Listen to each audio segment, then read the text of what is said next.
allons parler ce matin de l'Église de Jésus-Christ.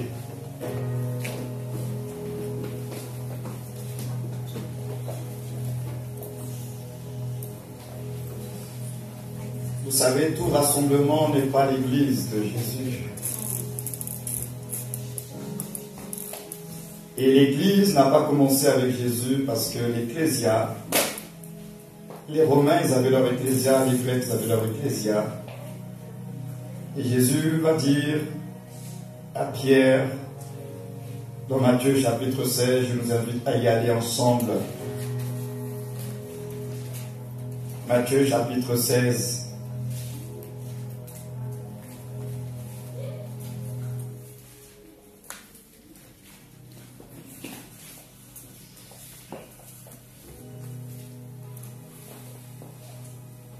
À partir, si vous voulez, verset 13.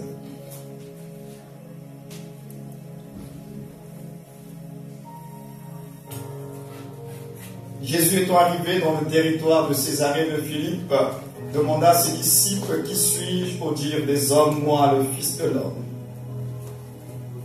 Ils répondirent, les uns disent que tu es Jean-Baptiste, les autres Élie, les autres Jérémie ou l'un des prophètes.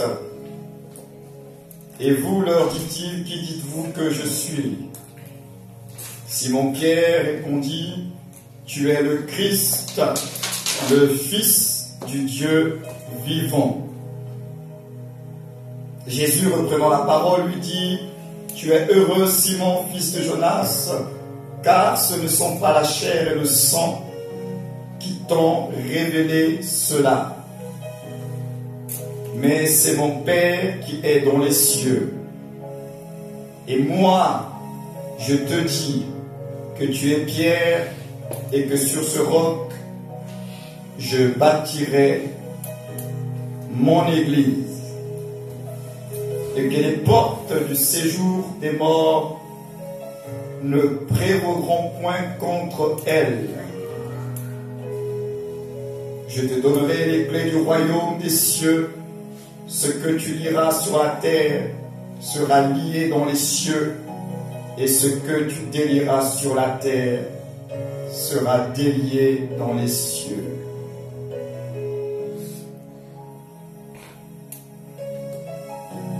Tu es Pierre, et sur ce roc je bâtirai mon église. L'église de Jésus-Christ n'est pas semblable à l'église des autres nations.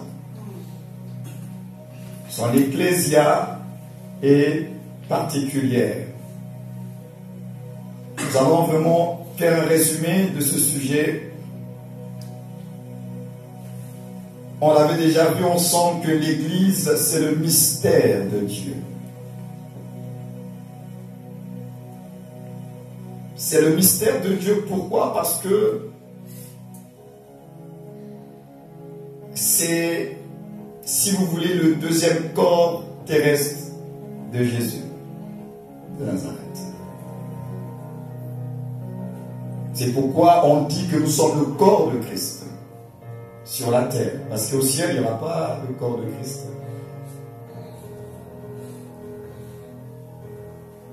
Or, cette église de Jésus, comme je l'ai dit tout à l'heure, tout rassemblement n'est pas l'église. Tout rassemblement n'est pas l'église, même au nom de Dieu. L'église est née de Dieu lui-même. Et cette église, elle est née de la résurrection de Jésus, qui est la tête de cette église, du corps. Et c'est une église, quelque part la Bible dit que Christ est mort pour l'église. Il est mort pour l'église. Il a donné sa vie pour l'église. Il y a beaucoup à dire, mais je vais vraiment faire un résumé parce que nous allons prier tout à l'heure par rapport à l'église justement. Mais je voulais juste nous rappeler que l'église de Jésus-Christ, ce n'est pas une entreprise humaine. Ce n'est pas un mouvement, ce n'est pas un club, ce n'est pas une association des étudiants, des Africains en France parce qu'on n'a rien à faire, on se retrouve quelque part et qu'on va prier Dieu. Ça, c'est pas l'église. C'est pas un rassemblement des gens qui prient. Parce qu'on peut prier et puis ne pas être l'église. Parce que le véritable problème n'est pas est-ce que nous prions, mais c'est plutôt qui on prie, qui est l'objet de notre adoration. C'est pourquoi souvent je disais que lorsque vous rencontrez une personne et que vous lui dites est-ce que tu pries, c'est la mauvaise question. Il ne faut pas poser cette question. Or nous, on a pris la mauvaise habitude de le dire est-ce que tu pries? Est-ce que tu pries? Mais la personne te dira oui, je prie. Et à ce moment-là, tu lui diras quoi? Souvent on le dit est-ce qu'elle prie? Le point c'est pas est-ce qu'elle prie, parce que le bouddhiste te dira que je prie. Le musulman il te dira que je prie. Maintenant lui s'il te dit que tu pries, je prie, tu fais quoi? Notre véritable souci c'est de savoir plutôt qui est l'objet de la prière. Ce n'est pas est-ce que la personne elle prie. Qui est au centre de la vie de la prière de cette personne? Est-ce que c'est Jésus-Christ ou bien c'est quelqu'un d'autre? Si ce n'est pas Jésus-Christ, la personne en tout cas, elle est à côté. Donc, l'Église, c'est un mystère. C'est quelque chose qui est dans le cœur de Dieu. Et d'ailleurs, il reviendra. Vous vous rendez compte que Jésus, qui est remonté dans la gloire du Père, doit revenir pour cette Église-là. Et j'étais en train de méditer encore cette semaine. Jésus a dit qu'il était avantageux qu'il s'en aille physiquement. Parce que justement, il fallait bien qu'il revienne à travers le Saint-Esprit pour habiter dans son corps, qui est l'Église. Donc aujourd'hui, nous l'avons avec nous. Christ en nous. Mais cette Église, comme je l'ai lu tout à l'heure, elle a une fondation. La fondation de l'Église, c'est la révélation de Jésus-Christ. S'il n'y a pas la révélation de Jésus-Christ, ce n'est pas l'Église. C'est pourquoi il a dit que sur cette pierre, sur ce roc, sur la révélation qui est sortie de toi, mais qui ne vient pas de toi parce que c'est mon Père qui te l'a révélé, c'est sur ça que je bâtirai mon Église. Donc, on comprend déjà par là que l'Église est bâtie sur Jésus-Christ lui-même. Je peux me lever un matin, rassembler des gens, parler de Dieu et même de Jésus-Christ, et ce n'est pas l'Église. Donc, ce n'est pas une histoire de se lever le matin, de rassembler les gens, de parler de Dieu, et on appelle ça Église. L'Église a pour source la révélation de Jésus-Christ. Parce que c'est lui qui bâtit son Église. Les hommes ne sont que les instruments. Donc, dans cette œuvre qui est la sienne, parce qu'il est la tête du corps, c'est son propre corps. Fondation, c'est lui-même. Pierre de l'homme, c'est encore lui-même. Et donc, nous avons besoin de comprendre cette Église dont nous faisons partie par notre nouvelle naissance. Il nous a incorporés dans son corps. C'est une grâce, n'est-ce pas? Et le corps de Jésus-Christ sur la terre, Jésus-Christ est encore sur la terre, mais à travers un corps qui est l'Église. Et vous et moi qui avons cru, nous sommes membres de ce corps. Mais dans le problème aujourd'hui, pourquoi il y a tant de conflits même dans cette église locale? C'est parce que nous n'avons pas compris ce que l'église est en tant que corps. Pourquoi dans l'église, les gens se bagarrent pour convoiter les postes des uns et des autres? C'est parce que nous n'avons pas compris ce que c'est l'église en tant que mystère du corps. Parce qu'il nous aide à comprendre son église à travers le corps humain.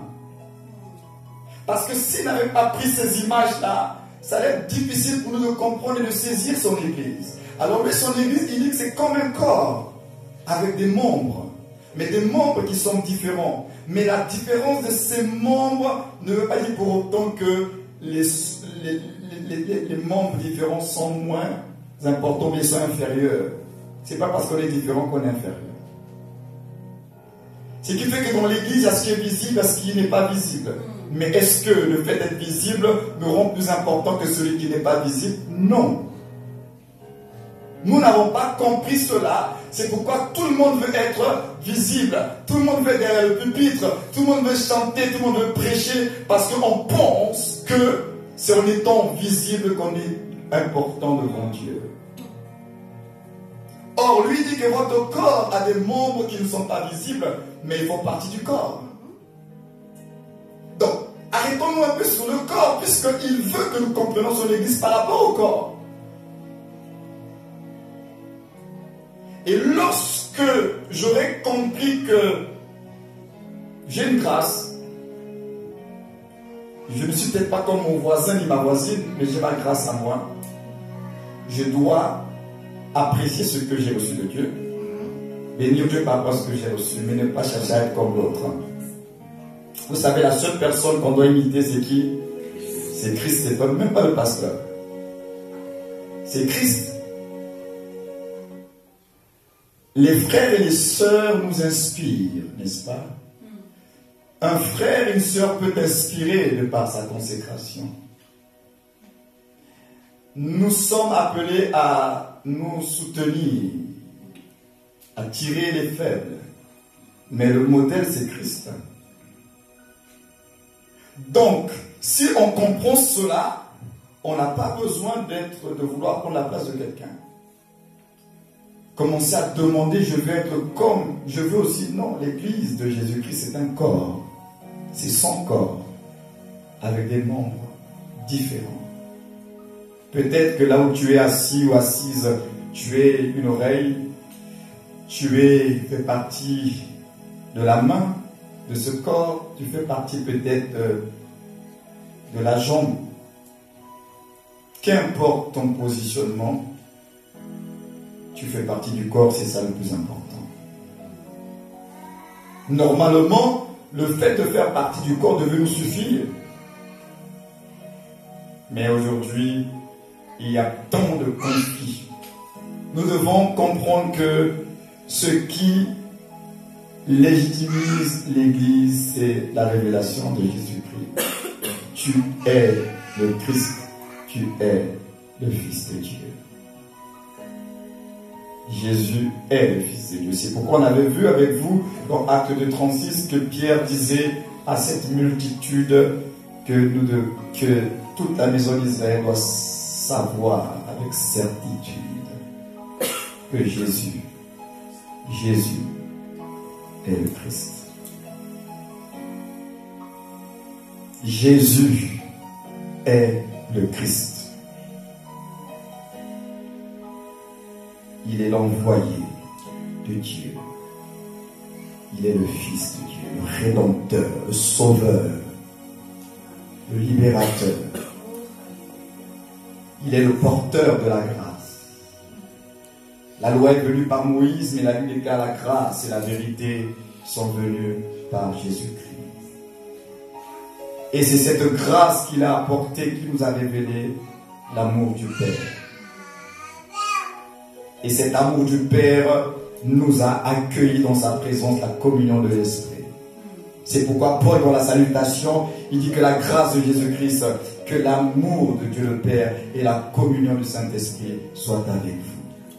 Parce que la manifestation de la grâce nous a révélé le cœur du Père. Un Père qui veut nous avoir pour lui, donc dans sa présence. La grâce manifestée par Jésus-Christ a déchiré le voile du temple. L'accès est ouvert. La communion avec le Père est rendue possible. Mais là encore, qu'est-ce qu'il va faire d'extraordinaire? C'est qu'il faut qu'il y ait cette communion avec le Père, mais pour pouvoir avoir cette communion, non seulement il nous sauve, mais il va par le Saint-Esprit redonner vie à notre esprit pour permettre cette communion. Parce que s'il n'avait pas envoyé le Saint-Esprit pour faire cette œuvre en nous, nous serions sauvés, c'est vrai, pardonnés, c'est vrai, justifiés, c'est vrai, mais nous n'aurions pas accès à Dieu. Pourtant le pardon est là. Je vous ai racheté. J'ai versé le sang. Mais la communion avec le Père ne serait pas possible. C'est pourquoi il nous sauve à la croix. Il est ressuscité, il confirme l'œuvre de la croix. Mais il va devoir aussi envoyer son esprit. Pour que, premièrement, cet esprit nous permette d'être dans la communion avec le Père. En dehors des autres choses qu'il va opérer en nous, par nous, à travers nous, il y a d'abord cette restauration de la communion, c'est-à-dire nous rendre capables de pouvoir entrer dans la présence du Père. C'est pourquoi la première des choses qui va venir apporter en nous, c'est ce témoignage intérieur. Tu es fils de Dieu. Le Saint-Esprit rend témoignage à notre esprit que tu es enfant de Dieu. Donc, Dieu est ton Père et tu peux rentrer dans sa présence, n'aie pas peur. N'aie pas peur. Donc, c'est le Saint-Esprit qui va devoir édifier, construire cette église que nous sommes, à travers les dons, les talents qu'il va donner. Donc, il nous permet la communion, mais également c'est lui qui construit l'œuvre. Et cette église, elle a une destinée, c'est pourquoi ce n'est pas une association humaine. La destinée de cette église est de pouvoir manifester Christ à travers sa vie. Christ qui est caché en vous doit être manifesté. Nous devons manifester Christ, manifester le caractère de Jésus. Mais nous allons manifester le caractère de Jésus comment? Mais justement à travers une vie conforme à Dieu. Une vie de sanctification. C'est là où vous comprenez la notion de sanctification. Parce que la sanctification n'est pas un poids. Ce n'est pas, voilà, ce n'est pas une punition. Parce qu'on a l'impression dans l'église, au milieu des chrétiens, quand on parle de sanctification, vous avez l'impression qu'on vous punit. Quand on dit qu'il faut se sanctifier, c'est une punition, on vous demande trop. Mais la sanctification n'est pas une punition, c'est ce qui va vous permettre de manifester la vie qui est en vous. Donc c'est vital, ce n'est pas une punition. C'est que la vie qui est en nous a besoin que nous ayons certaines dispositions. Au contraire, c'est à notre avantage. Mais comme on a fait de la sanctification, ne fais pas ci, ne fais pas ça, ne fais pas ci, ne fais pas ça, ce qui fait que quand on dit qu'on s'est sanctifié, ils nous en demandent trop. Non. Pourtant, la Bible dit que sans la sanctification, personne ne verra Dieu. Alors si moi je vois la sanctification comme une punition, alors je ne verrai jamais Dieu. Chaque organisme a sa façon de fonctionner. Cette église a une destinée, c'est de manifester Christ. Cette église, elle a une espérance. Quelle est l'espérance de l'église? Laquelle? Vous savez qu'on a une espérance. Quelle est l'espérance de l'église? Hein?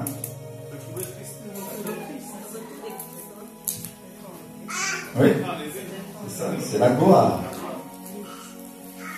En attendant la bienheureuse espérance, le retour de Jésus. La gloire. Nous avons une espérance qui est la gloire. Mais une gloire comme Christ va revenir. Donc ça veut dire que dans ma condition actuelle, j'ai une espérance. Ma condition a des difficultés, c'est vrai. Mon corps me crée des problèmes, c'est vrai. Mais au-delà de tout cela, tu as une espérance. Pourquoi? Parce que ce corps corruptible, la Bible dit que quand Jésus reviendra, il va être transformé. Ce corps d'humiliation, la Bible déclare qu'il va revêtir la gloire. Donc oui, nous avons certainement dans la marche chrétienne des situations difficiles, mais l'espérance c'est que ce corps-là, il sera transformé. Il sera transformé.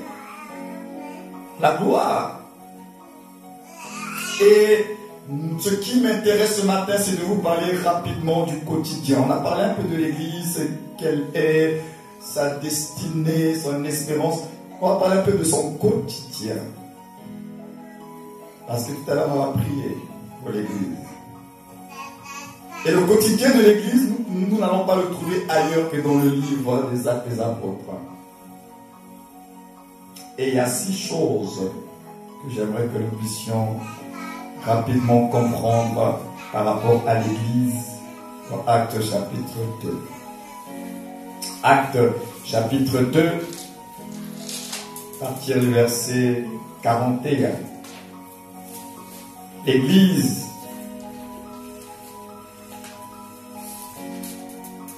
et puis j'aimerais le dire avec force ce matin, comme disent les gens du monde, on ne réinvente pas la roue. La roue, elle est là, elle est là. Et en même temps, je pourrais rajouter en disant que nous sommes dans une course qui a commencé avant nous. L'Église n'est pas une institution de Dieu qui date du XXIe siècle. Ce n'est pas notre siècle qui l'a produit. Ça va faire certainement plus de 2000 ans. Vous vous rendez compte? Ça fait plus de 2000 ans que l'Église est. Parce qu'elle est née de la résurrection de Jésus. Donc, ce n'est pas quelque chose qu'on va aujourd'hui inventer selon nos humeurs. La Bible nous retrace un peu le commencement, étant donné que nous sommes édifiés sur le fondement des apôtres de Jésus-Christ et des prophètes. Verset 41, chapitre 2. Ceux qui acceptèrent sa parole, la parole de l'apôtre Pierre, bien sûr, furent baptisés. Et en ce jour-là, le nombre des disciples augmenta d'environ 3000 âmes. Verset 42. Ils persévéraient dans l'enseignement des apôtres, dans la communion fraternelle, dans la fraction du pain et dans les prières. La crainte s'emparait de chacun. Et il se faisait beaucoup de prodiges et de miracles par les apôtres. Tous ceux qui croyaient étaient dans le même lieu et ils avaient tout en commun. Ils vendaient leurs propriétés et leurs biens et ils en partageaient le produit entre tous selon les besoins de chacun. Ils étaient chaque jour tous ensemble assidus au temple. Ils rampaient le pain dans les maisons et prenaient leur nourriture avec joie et simplicité de cœur, louant Dieu et trouvant grâce auprès de tout le peuple. Et le Seigneur ajoutait chaque jour à l'Église ceux qui étaient sauvés. Donc pour comprendre le quotidien de l'Église, nous allons nous inspirer justement du nom acte, A-C-T-E-S. Mais dans ce acte-là, nous allons sortir à peu près 6 éléments par rapport à la vie de l'Église. La première des choses, on dit que c'est une Église, ils priaient ensemble. Le A de acte, c'est le A de l'adoration, c'est le culte. Ils priaient ensemble. L'Église, c'est un rassemblement pas d'hommes et de femmes qui sont là pour parler de la politique, pour parler de la pluie et du beau temps. Ils sont là pour adorer Dieu ensemble. C'est un royaume de sacrificateurs des hommes et des femmes qui servent Dieu dans la prière. Donc on prie ensemble. Adoration, le culte, Deuxième chose qu'il faisait, c'est le C d'acte. Ici, je parle de la communion fraternelle. Ils étaient dans la communion fraternelle. Ils mangeaient ensemble. Ils étaient ensemble. Mais là encore, le problème aujourd'hui, nous sommes au XXIe siècle, le problème aujourd'hui, c'est que l'Église aujourd'hui a un problème de manière et de comportement. Ce qui fait que même quand on parle de communion fraternelle, à un moment donné, on dit communion fraternelle, mais on reste toujours frères et sœurs dans le Seigneur. Mais la communion fraternelle aujourd'hui, c'est devenu un endroit où les gens sont tellement rentrés dans les familiarités, après on oublie même qu'on est frères. Et après on perd l'essence spirituelle. La chose, elle doit rester spirituelle. Même quand on se retrouve autour d'un barbecue, autour d'un petit café, autour d'un repas, je ne sais pas, anniversaire d'un de vos enfants, n'oubliez pas, nous gardons toujours l'essence spirituelle de la chose. Donc la communion, oui, on doit être ensemble. Mais là encore, on ne peut pas être tous ensemble. Vous vous rendez compte, ils étaient plus de 3000. Vous pensez qu'il y avait une salle pour tous les 3000? Non. Ils ont dû être dispersés dans la ville. Hein? Maintenant, imaginez un peu ce qui s'est passé dans la maison, je ne sais pas, je dirais, s'il y avait un apôtre, disons Nathanaël, les gens peut-être qui dirigeaient, ils ont fait leur petit repas paternel, et puis du côté de Barthélemy, ou bien je ne sais pas, du côté de Judas, là-bas, on a entendu que chez Nathanaël, là-bas, ils ont fait la fête. Mais pourquoi ils ne nous ont pas invités? Aujourd'hui, c'est ce qui se passe. Ils ne nous ont pas invités, donc il n'y a pas l'amour. Et ça, c'est le fameux disque qui tourne dans nos églises. Hein. Mais ils ne vous ont pas invité, il n'y a pas l'amour, on ne peut pas inviter tout le monde. Mais est-ce que le fait qu'on n'a pas invité tout le monde, ça veut dire, est-ce que l'amour, frères et sœurs, se mesure parce qu'on n'a pas invité à l'anniversaire? Si l'amour se mesurait qu'à ça, c'est grave. Ça veut dire qu'après on n'est plus libre. Vous n'êtes plus libre. Mais là encore, c'est un sujet qui est tellement sensible que quand on aborde ce sujet-là, on s'attire la faute, mais pourtant la vérité, elle est là, vous ne pouvez pas inviter tout le monde. Mais comme on vit à l'ère des technologies et de la communication avec un Facebook et compagnie, comme vous aussi, quand on vous invite, vous mettez tout sur Facebook. Vous mettez sur Facebook. Mais non, l'autre, il a vu, non? Vous étiez parti au KFC. Et lui se pose la question, pourquoi ils sont partis au KFC, moi, ils ne m'ont pas invité. Et après, conclusion, il n'y a pas d'amour. C'est triste, hein? Non. Ça ne va pas se mesurer à cela. Nous sommes appelés à vivre la communion, à échanger entre frères et sœurs. Donc, la communion fraternelle, elle est importante. On n'est pas des étrangers. C'est pour dire qu'on n'est pas des étrangers. On ne doit pas être dans l'église, juste, on vient pour le culte, bonjour, bonjour, mais hop, on disparaît et on ne se connaît pas. Il faut prendre le temps de se connaître. Troisième chose, toujours dans le C de communion, on nous dit que c'était des gens qui avaient la crainte de Dieu. Et ça, c'est un élément important. Parce que si vous enlevez la crainte de Dieu d'un rassemblement qu'on appelle l'église, ce n'est pas l'église. Hein? Ils avaient la crainte de Dieu. Ils craignaient Dieu, ces gens-là. Ils craignaient Dieu. Donc nous, si nous voulons véritablement être cette église de Jésus-Christ là, il faut que la crainte de Dieu soit au centre de tout. La crainte de Dieu et des choses de Dieu. Il faut avoir la crainte, le respect de ces choses-là. Le T de acte, c'est le témoignage. C'était des gens qui témoignaient de Jésus.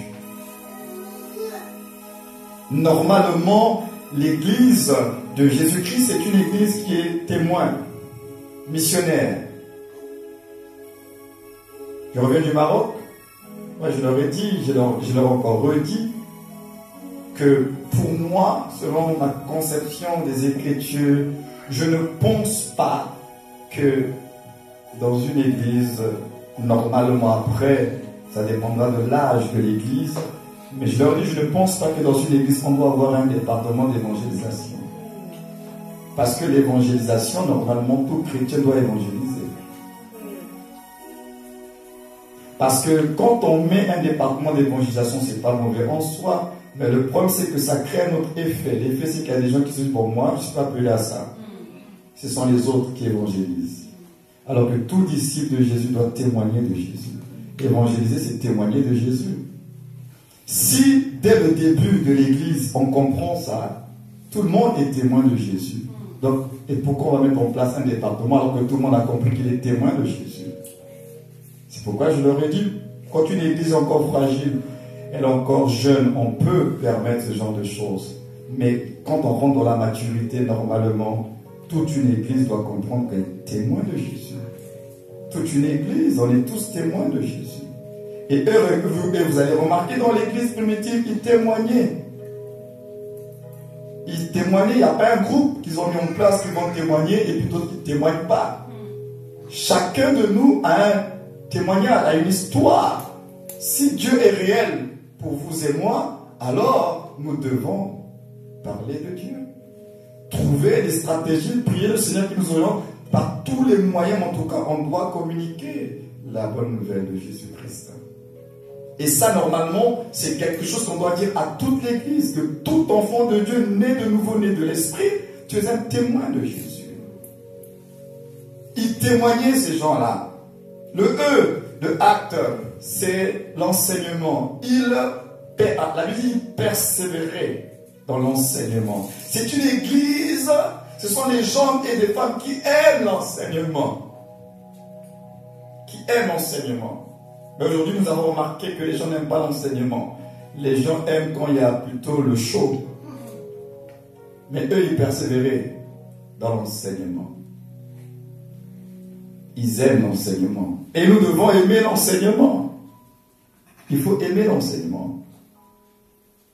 Et il y a un élément qui m'a interpellé tout à l'heure en lisant. On a dit ils étaient le mot assidus. Ils étaient assidus au temple. Assidus dans leur réunion. Ce n'était pas selon les humeurs. Ils étaient assidus. Mais non, il y a, c'est vrai, certaines organisations qu'on appelle églises qui obligent les gens à être assidus. Mais non, la question que nous nous posons, est-ce que c'est juste d'obliger les gens d'être assidus ou bien ça doit venir du cœur? Parce que si vous êtes assidus parce que je vous ai menacé avec des versets bibliques pour dire que si vous ne veniez pas vers la malédiction et que vous venez juste à cause de cette peur-là, alors là, devant le Seigneur, vous faites mal. Il faut que nous apprenions à aimer le Seigneur parce qu'on a compris d'abord son amour. La base vient de là. Quand je comprends le prix qu'il a payé pour moi, même ce que moi je fais, je sais que c'est petit, mais je fais ce que je peux faire. Nous jouons parce qu'encore une fois, nous ne réalisons toujours pas le prix que Dieu a payé pour nous. Mais quand on va le réaliser, je pense que quelle que soit l'heure, tu vas venir. On a vu des gens, même si c'est à quelques minutes de la fin d'une réunion, la personne se dit, même la dernière bénédiction de la fin, là, moi il faut que je sois là. Elle se dit, bon, là je suis fatigué. Mais si tout le monde dit qu'il est fatigué, on ne va jamais se retrouver. Hein. On avait des gens fatigués toute la journée, et puis qui se sont dit, je vais quand même aller dans la présence avec mes frères. Et puis arriver, la personne vous pouvez requinquer, restaurer, fortifier. Mais j'étais venu fatigué, mais là je me sens fort. Oui, parce que l'affaire de Dieu, c'est une affaire spirituelle. Ce n'est pas un truc physique. Ton corps peut être rénové dans sa présence. Mais nous avons trop d'excuses. Nous avons trop d'excuses. C'est comme disait un homme de Dieu que je suivais cette semaine. Il dit, vous vous rendez compte de toutes les excuses que vous avez, même pour pouvoir ne pas venir à des réunions chrétiennes dans des pays où il n'y a pas la répression comme en Chine. ou même pour se rassembler, ce sont des problèmes. Il dit, regardez, il disait, si ces chrétiens de la Chine, là, dans ces pays persécutés, écoutez vos prétextes de ne pas vous rassembler, ils seraient choqués, parce que eux, rien que ce rassemblement-là, ils veulent ça, mais ils ne peuvent pas. Mais nous, qui avons la liberté de nous rassembler, on est dans les virages. Et il dit que ce n'est pas juste ce que vous faites. Parce qu'ailleurs, ils aimeraient bien avoir cette liberté, mais ils ne l'ont pas. Et nous, au lieu de profiter de cette liberté, on néglige. Eux, ils soupirent après, ne fût-ce que cette liberté, ensemble, sans être dans cette peur, peut-être des autorités. Eux, ils soupirent après ça. Parce que jusqu'à aujourd'hui, ils sont persécutés en Chine. Ils n'ont pas toute la liberté. Non, mais la liberté, on n'en profite pas. Il y a un problème. Le S de Actes, et je termine par là, c'est le S du service. Il servait Dieu. Nous devons servir, nous servir les uns les autres, servir dans la maison du Seigneur.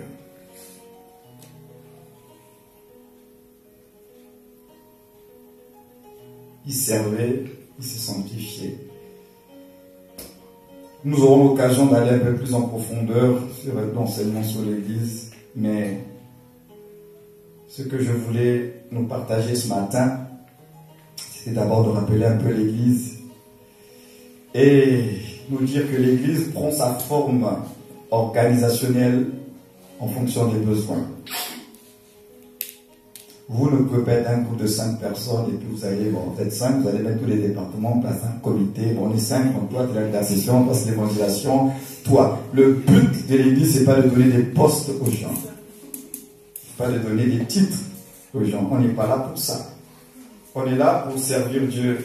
On est frères et sœurs. Mais pour servir Dieu, je n'ai pas besoin d'un titre. Je n'ai pas besoin d'un titre.